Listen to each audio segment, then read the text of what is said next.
Yo, I'm starting to realize the people that like went to college and all of that and basically were force fed this narrative, they're the hardest people to get through to when you awaken.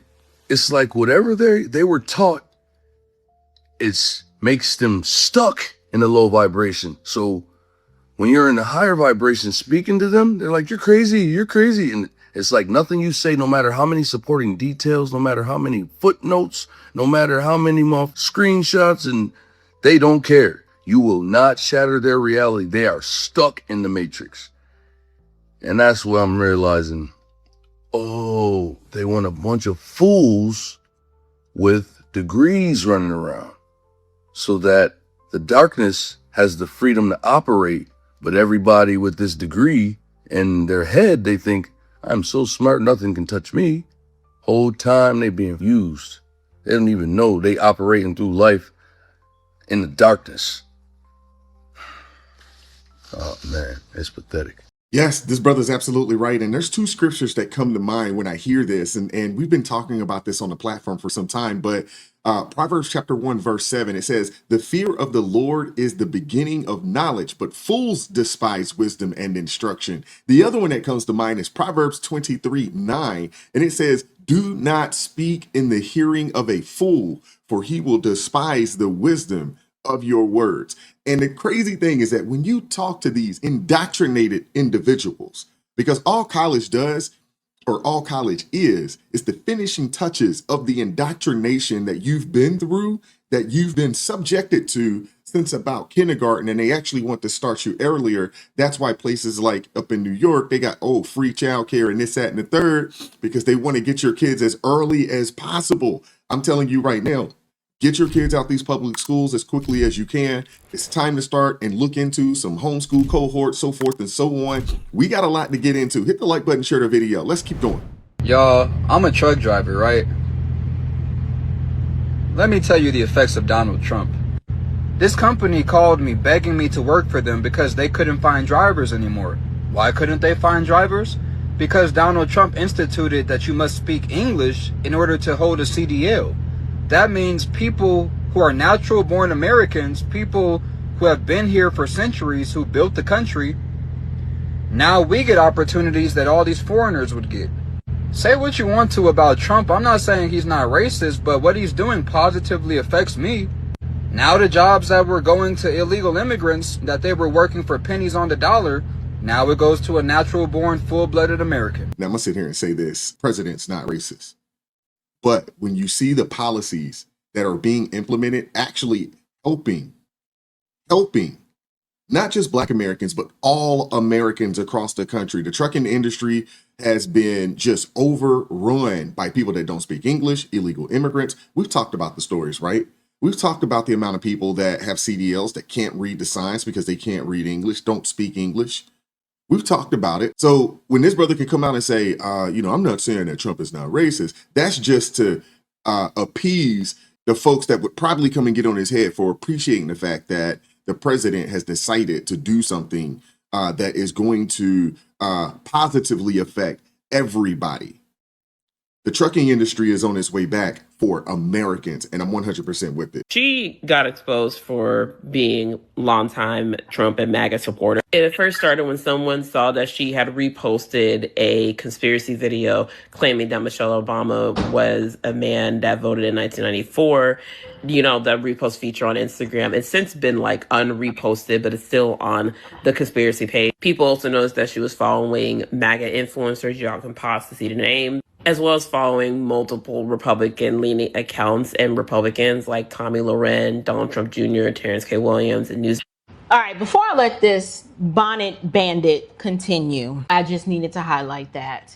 It is amazing to me. Black folks have some nerve. When I told you Democrats think they own you, you are absolutely a slave. If you are still in 2026 and you are a Black American for no other reason than having to subject yourself to the bullying tactics and this oppressive, subjugated way that they move in the world, if this is not enough for you to just leave and abandon these nut jobs, I don't know what else it's gonna take.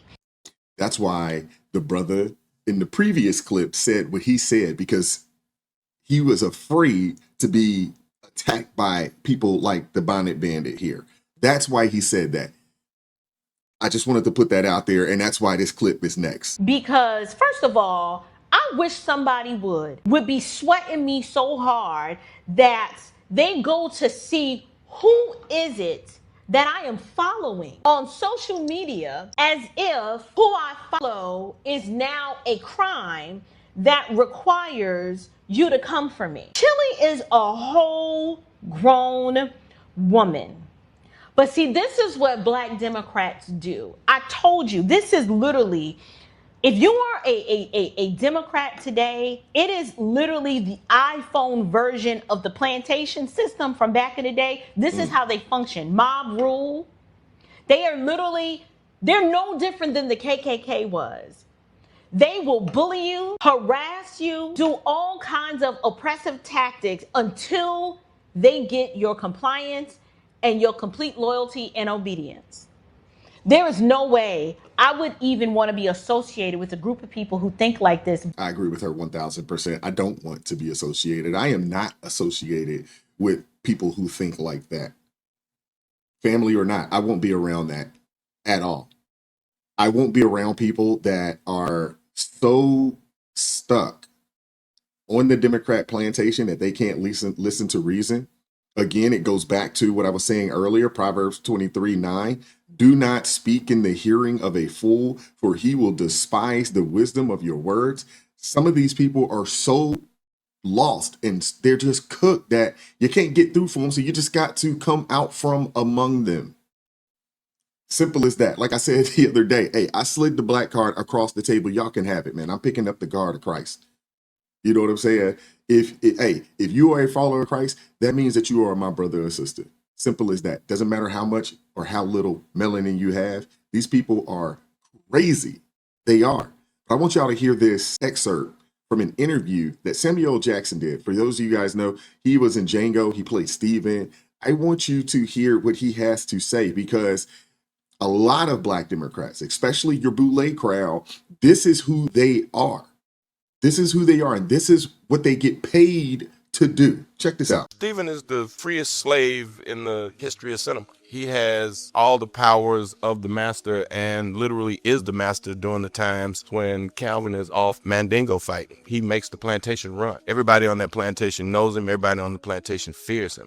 And I wanted everybody to understand that when Django shows up, that's a we've never seen before. Not only is he on a horse, he got a gun and he speaks out. And the first thing I have to do is let all the other was on the plantation know that's not something you can aspire to. So let me put him in his place as quickly as I possibly can. Yeah, that's the MO of the Black Boule Democrats. And honestly, that's the MO of a lot of Democrats, if they ever get an opportunity to do so. Anybody that defects from their way of thinking, they have to come back and try to counsel you, try to destroy you, try to call you all kind of names, try to bully you, so they can let everybody else know that ain't something that you can aspire to be. And you better stay your behind right over here where you are supposed to be, like a good you know what.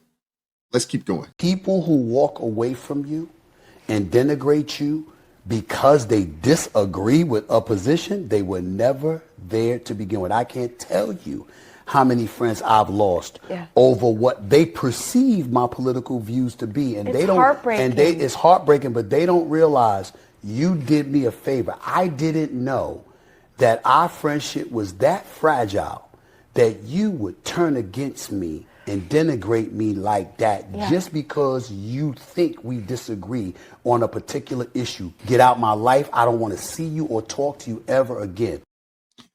I'm with Stephen A. on this. I'm with them 1000%, on this.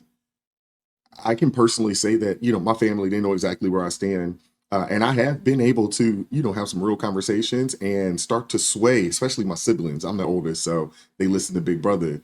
They're not 100% there, but they're slowly but surely getting there, because I just hit them with the truth and the facts and then say, hey, go look it up. And this is where you can find it, and then do your own time, take your own time to research. And they come back and was like, I didn't know this. And then there are certain things that have transpired and they're like, man, that's not right. So they're starting to see it. You know, my parents, unfortunately, they've been, blue no matter who for quite some time, but they know where I stand. And we can have conversations, and typically we don't, but it's still love. I'm still their son. I haven't been, they haven't revoked my invite to Thanksgiving or to the Christmas dinner. That hadn't happened yet. And I only have one individual who I would have said, hey, this is a friend. This is one of the homies who has basically said, bro, I can't talk to you anymore. It's just one. Other than that, that hadn't been the case. But I do agree with Stephen A. When people are come across in that manner, let them go. That also lets you know that they was never really your friend in the first place. So in the book, sorry, you read it. Yep. Why was Kamala Harris the vice presidential candidate? The appease black people. They very specifically, right? It came down to her and Gretchen Whitmer, according to the book. That's right. And they said, we have to give it, there has to be a black woman. We have a list of X amount of black women. We have to give it to one of them. Okay.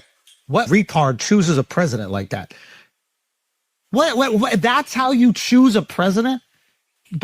That's also how Ketanji Brown Jackson got herself into the Supreme Court.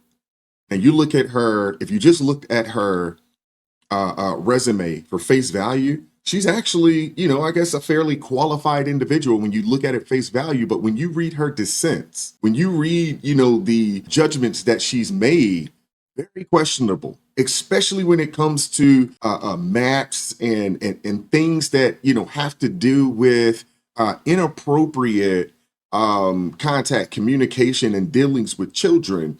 Her dissents are awful. And then when she gets in there and says, hey, I'm not qualified to, really, say and describe what a woman is, that was another thing. And a lot of people caped for. And then Joe Biden came out here and said, hey, we're putting a black woman in the Supreme Court. Instead of saying, hey, the next Supreme Court justice is going to be the most qualified person that we can find. And if she so happens to be a black woman, so be it. And that's the problem with the Democrats. This identity politics situation that they have.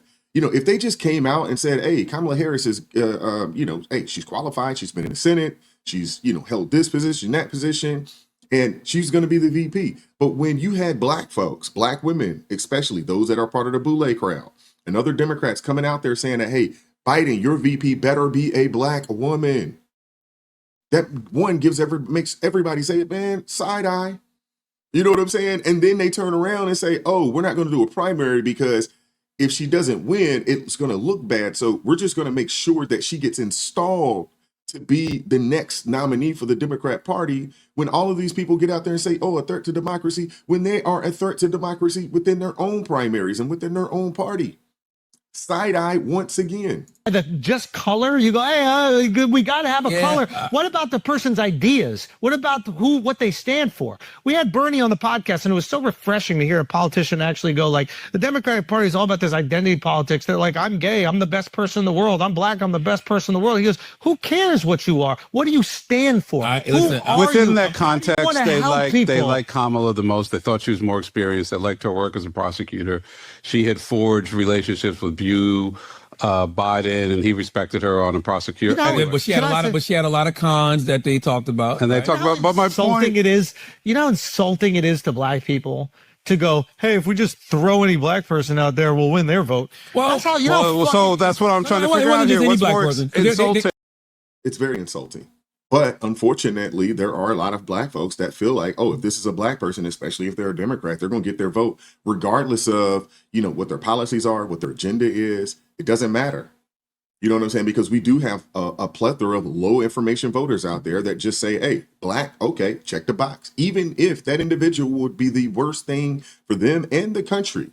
We've seen this transpire in a multitude of cities around our country. We've seen it. Look at what's going on in Memphis, Chicago, Atlanta in some cases. You name it. A lot of the times these people get in not because they're the best, not because they have the best policies or the best platform. They're black.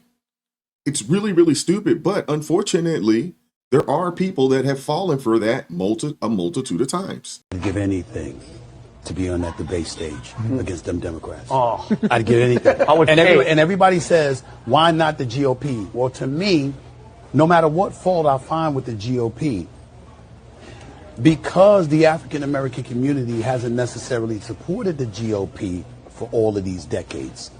That is changing, though. They're not my issue. Mm-hmm. My issue is the people that smiled in my face and told me they had our back as a community and did it. Yeah. See, that's the difference. Mm-hmm. You see, if I'm looking at you religiously as a conservative or a member of the GOP, and I'm able to point to a multitude of things that enabled me to say, you ain't really for us. You're for you, and if we benefit, fine, but if we don't, we don't. But you're not really for us, right? For us. That's entirely different, whether we like it or not, than people who said they were for us. Come to find out you weren't. Mm-hmm. So because of that, that's when you see me talking about the Democratic Party. It was the Democratic Party that was talking about, we've given you access to capitalism. It was the Democratic Party that took so much credit away from conservatives when you talked about Civil Rights Act 64, Voter Rights Act of 65, Fair Housing Act of 1968. It was the Democratic Party that swore up and down, we got y'all, we're for y'all, and the 13.6% of the population. But now you're pushing from migration to our country and moving all of these barriers where it would eradicate the potency of the black vote. Yep. I'm like, wait a minute, if you had a whole bunch of migrants come in here, whether it's from Mexico or anywhere else, then that's a voting block you lock down, and then the black vote doesn't mean as much to you. And if it doesn't mean much to you, where does that leave us? The Democrat Party, what they have said is that they understand that the black vote is going to be split just like everyone else. I mean, if you didn't see it and notice it, in 24, that's going to be the case going forward. So they said, you know what, we're going to get ahead of this. We're going to bring another voting block, and we're going to bring another lower class of individuals in here, and we're going to give them a couple of little trinkets, give them enough to survive, not enough to thrive. And these people are going to be beholden to us in perpetuity, like they hope that black folks would be. That was their game plan. Democrat, you mean the same party you say has been helping you for decades, but your communities look worse, not better? You mean the same party that started the Ku Klux Klan and somehow convinced you they're your savior? You mean the same political machine where LBJ, after signing the Civil Rights Act, said they're going to keep these niggas voting for generations? 62 years later, and you're still predictable. They dangled a black male president in front of you that did nothing for black people and everything for gay people, and a black female president that advertised to you with white people tacos and Megan Thee Stallion twerking on stage. And you never stopped to question that? They told you they were fighting poverty, but really they went and knocked on the doors of black families and told them that if they got rid of the man in the household, they could have this money and what we now know as the welfare system. They strategically demolished the nuclear family, leaving over half of the mothers in our communities single mothers for generations. Policies that incentivize broken homes, dependency instead of independence, they made it so you systematically rely on them, and now over half of the black households are dependent on the government. And they tell you crime is someone else's fault, while your neighborhoods keep getting worse in the very cities that they run. They build organizations, collect millions of donations, and somehow your community is still struggling while that money goes to $1 million homes, DoorDash, and new cars. And now they've got you fighting for illegal immigrants that take your jobs and have been killing your people, and they still give you nothing. So let me ask you again, how are you a black Democrat? There's a mic drop right there, and I'm not going to try to add anything else to it. I want to hear from you guys in the comment section. What are your thoughts? Hit the like button, share the video, subscribe to the channel, turn the notifications on to all so you never miss an upload. Consider joining the ARP family or buy your brother a coffee. That link's in the description box below. Join us Tuesday, Thursday, Friday, 9:30 a.m. Eastern Standard Time for ARP in the morning. And as always, keep God first. Stay prayed up. We'll catch up with you all next time. Peace. It is God who arms me with strength. Yeah, I'm battle ready. He trains my hands for battle. My heart stays steady. But thanks be to God, He gives us the victory. Through my Lord Jesus Christ, fear can't live in me. I was down to the dirt, red clay on my shoes, old pain in my shirt, oh so bruised. Then the Lord hit my chest, kicked death from my breath, put power in my step.